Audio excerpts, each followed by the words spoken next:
참 예수님, 오늘은 4월 17일 성주간 수요일입니다. 복음 말씀 듣겠습니다. 마테오가 전한 거룩한 복음입니다.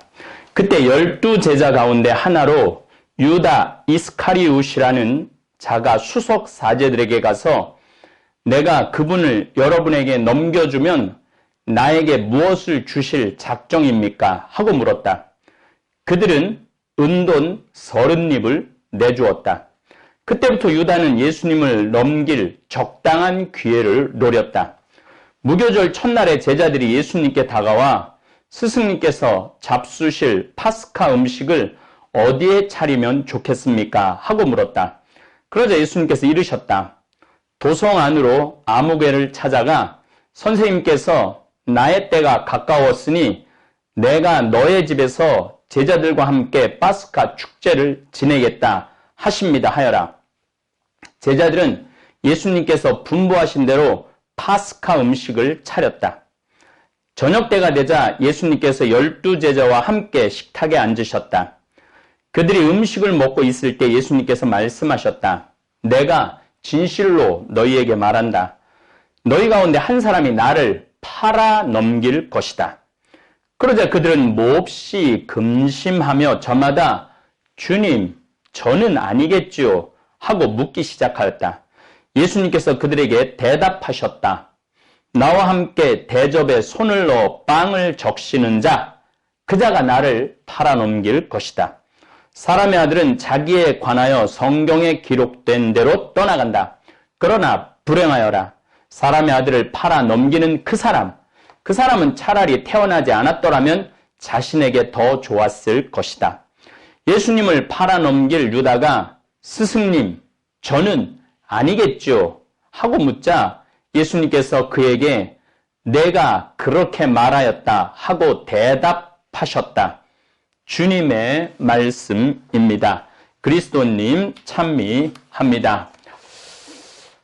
지난 4월 10일은 제가 저뿐만 아니라 우리 가족 모두가 사랑하는 아버지가 세상을 떠난 지 2년 되는 날입니다. 87세에 큰 고생 안 하시고 2달 정도 투병하시다가 하느님 품으로 가셨으니 호상이라고도 할 수 있지만 저는 지금도 거의 매일 마음이 왔다 갔다 합니다. 병원에 입원하셨을 때 어느 정도 증세가 호전되었을 때 의사 선생님이 2주일 정도만 더 계시면 완전하게 뇌에 있는 염증을 잡을 수 있다고 이야기했는데 아버님께서 워낙 완강하게 퇴원하고자 하셨기에 아버지를 설득하지 못하고 퇴원에 동의해서 그만 한 달 만에 세상을 떠나셨습니다. 지금도 그 아버지를 강제로라도 병원에 붙잡아 두었더라면 지금도 너무 사랑하고 보고 싶은 아버지를 만질 수도 있고 바라볼 수도 있을 텐데 하는 생각을 수도 없이 합니다. 87세 되신 아버지가 떠나도 2년이 지났는데도 단 하루도 잊지 못하고 보고 싶고 그리운데 안산 단원고등학교 2학년 249명 그것도 수학여행 갔다가 하루아침에 바다에 빠져 목숨을 잃었는데 그 부모님들은 5년이 아니라 10년이 지나도 그 아들, 딸들을 잊지 못할 것입니다.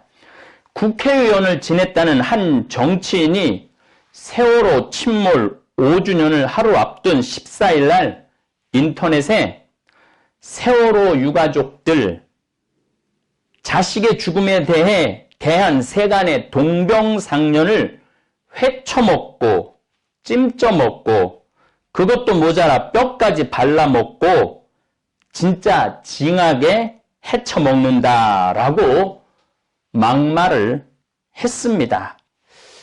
사실은 이런 표현은 일반 사람들이 하기 쉽지 않죠.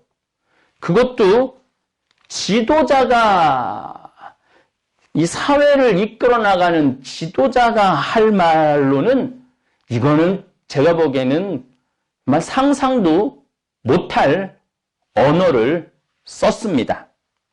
이런 사람이 우리 국민을 대표하는 국회의원이었다니 정말 창피하고 수치스러울 뿐입니다. 저는 자식을 먼저 저 세상으로 보낸 부모님들을 많이 만났습니다. 사제생활 28년 하다가 보면은 별별 사연이 있는 분들을 다 만나는데 특별히 자식을 사고로, 병으로, 또 어떤 이유로 자살 같은 경우도 많았죠. 부모보다 먼저 죽으면 이 부모님은 평생 그 응어리가 가슴에 남습니다. 그런데 그 꽃다운 18살 나이에 사고의 원인도 모르고 세월호가 침몰하는 상황에서 옆에 수많은 함정과 배들이 달려왔는데도 구조하지 않고 구경만 하고 있는 상황인데 미치지 않을 부모가 어디 있습니까? 아이들이 배 안에 있는데 배가 가라앉는 걸 보면서도 그 어느 누구도 구조하러 들어가지 않았는데 미치지 않을 부모가 어디 있습니까? 249명의 부모님은 세월호 침몰에 최선을 다하지 않은 모든 사람에 대해 원망과 분노가 쌓일 수밖에 없었을 것입니다. 제 생각에는 대한민국 정부와 국민은 세월호 때 자녀를 잃은 부모와 가족들에게 그들이 하늘나라에서 만나는 날까지 위로해주고 돌보아주고 그들의 눈물을 닦아 주어야 한다고 생각합니다. 진저리가 난다, 세월호가 진저리가 난다라는 이러한 표현을 하는 정치인들을 보면은 자신들이 무엇하는 사람인지를 모르고 있는 거죠. 제가 웬만하면 정치적 이야기를 하지 않으려고 하는데 입을 다물고 있을 수가 없습니다. 대한민국은 세월호에 희생된 단원고 249명과 어른들을 합하여 잠수사들까지 합하여 304명에게 큰 죄를 지었고 빚을 진 사람들입니다. 저는 가끔 세월호에서 세상을 떠난 학생들 한 명 한 명 이름을 부르며 미사지향을 올릴 때 눈물이 안 나올 때가 없었습니다.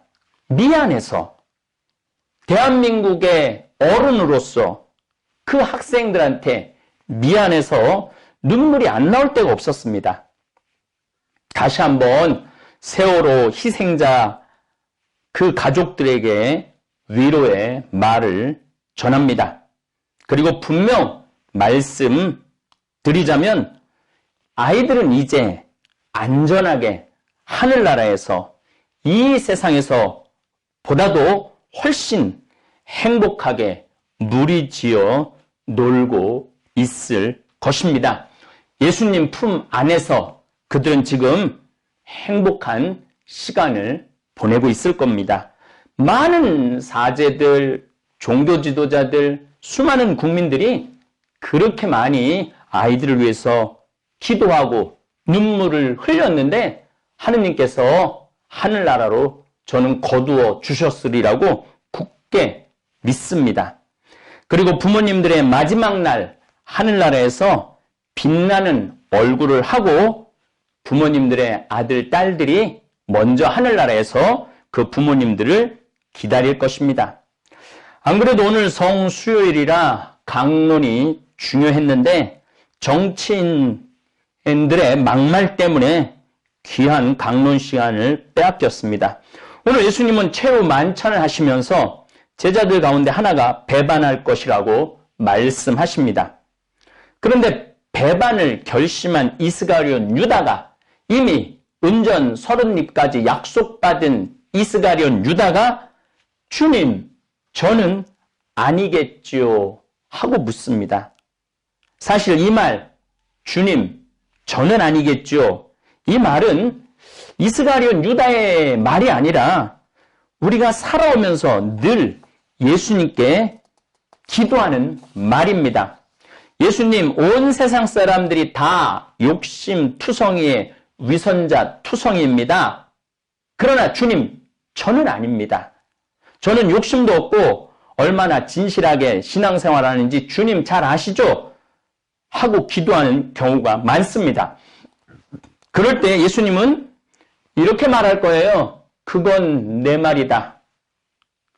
신부님들도 주교님들 흉보면서 자기가 짐짓 가장 잘난 양 말하는 신부들 많습니다. 저는 주님 아니겠죠.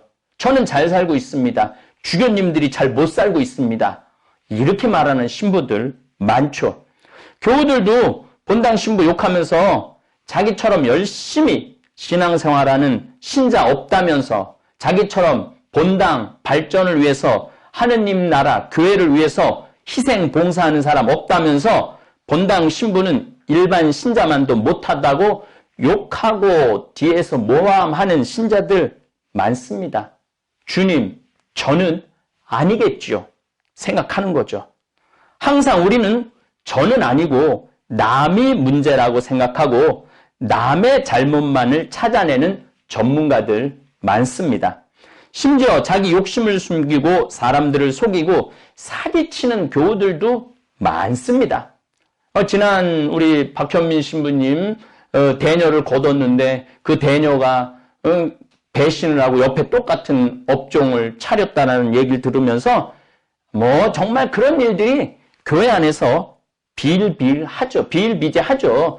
많은 분들이 성당에서 어떻게 그런 일이 있느냐, 교회에서 어떻게 그런 일이 있느냐, 종교단체에서 어떻게 그런 일이 있느냐. 예수님 제자 안에서도 그런 일이 있었죠. 그게 부족한 인간들이 만들어가는 불완전한 이 세상이기 때문입니다. 전 세계에서 사기 범죄가 가장 많은 나라가 대한민국이라는 통계가 있습니다. 전화 사기로 보이스피싱 이게 가장 심한 나라가 우리나라라고 그래요. 그렇게 사기꾼들이 많은 나라죠. 뭔가 좀 질서가 잘못되어 있는 거죠. 얼마 전 원주 별장에서 성접대 받은 한 법조인이 화면에 등장했는데도 주님, 저는 아닙니다 하듯 자신은 아니라고 항명합니다.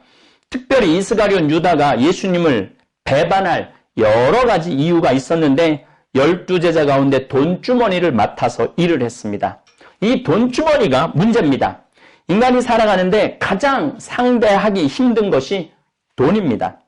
이 돈을 잘 쓰면 모두가 행복의 길로 갈 수가 있는데 욕심으로 변하면 배반과 사기, 심지어 자신의 양심까지, 자기 자신까지 속이게 됩니다.